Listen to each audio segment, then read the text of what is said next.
welcome to the Jones Kitchen. It's a pleasure to have you. Our kitchen conversation today is about making chocolate tea, old-time Jamaican chocolate tea, which we all know and love.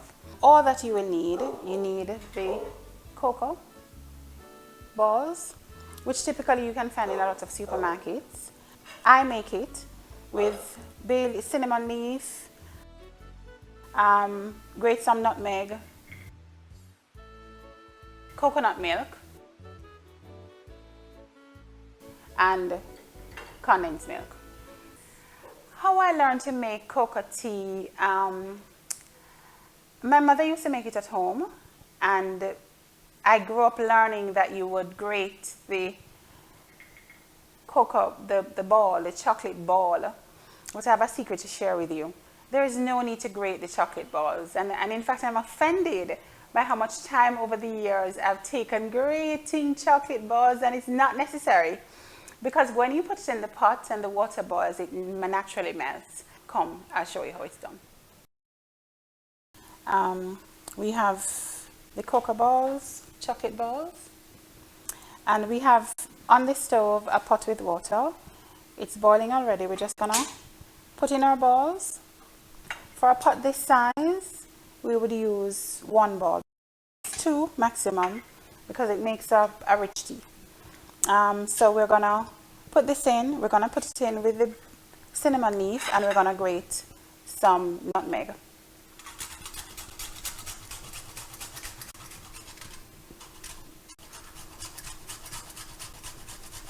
And we're gonna make that come to a boil in perhaps about 10 to 15 minutes. Maybe less for a size pot like this. Karene, would you mind sharing with us a favorite scripture verse or two?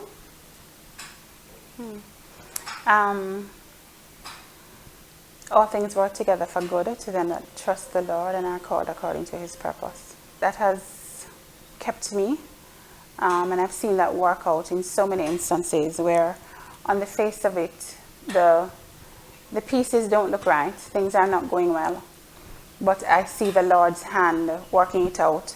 I've seen the Lord work things out for me on many occasions, and so that is one of my favorite scriptures. And another one is, I can do all things through Christ who strengthens me. Many mornings, I think we all have that experience. You get up and whatever the day holds, you don't believe that you can manage. But I'm reassured through that scripture that I don't have to rely on my strength. I can rely on God's strength to see me through. And with God's strength, I can achieve everything. Everything is possible.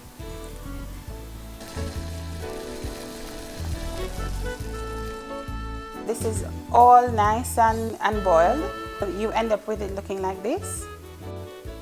Yes, and you have a choice.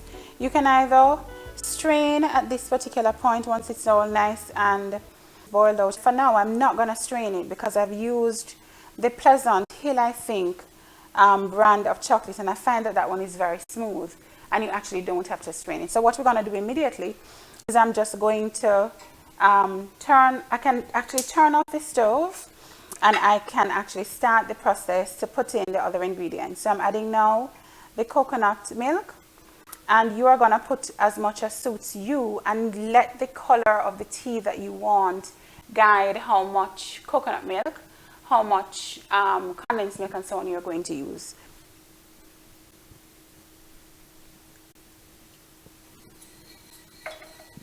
And then I'll go through a process of, okay, is that sweet enough for this size pot? If it's not sweet enough, I'll add sugar. So this is such a decadent delight. We can't have it every day. We really should treat it as an indulgence. And for example, I think every Christmas breakfast is incomplete if it doesn't include a cup of Jamaican chocolate tea, right? Incomplete. And at the end of the day, I want my chocolate tea to look something like this. We've added a tip of salt, which is encouraged to bring up the sweet.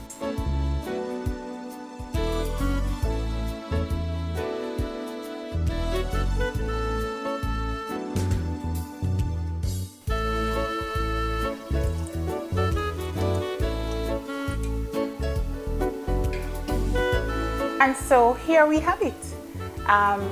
We've made a chocolate tea, and albeit it's not Christmas morning, I'm going to enjoy the chocolate tea that I've made. And if my videographer is lucky, I'll share it with her.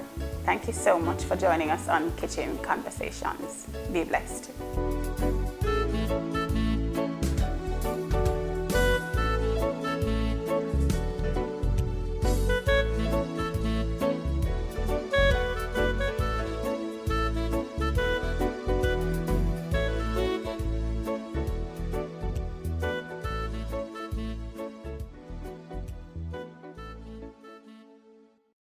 And then you are going to parch those same pods. You're gonna open, you have to start that over.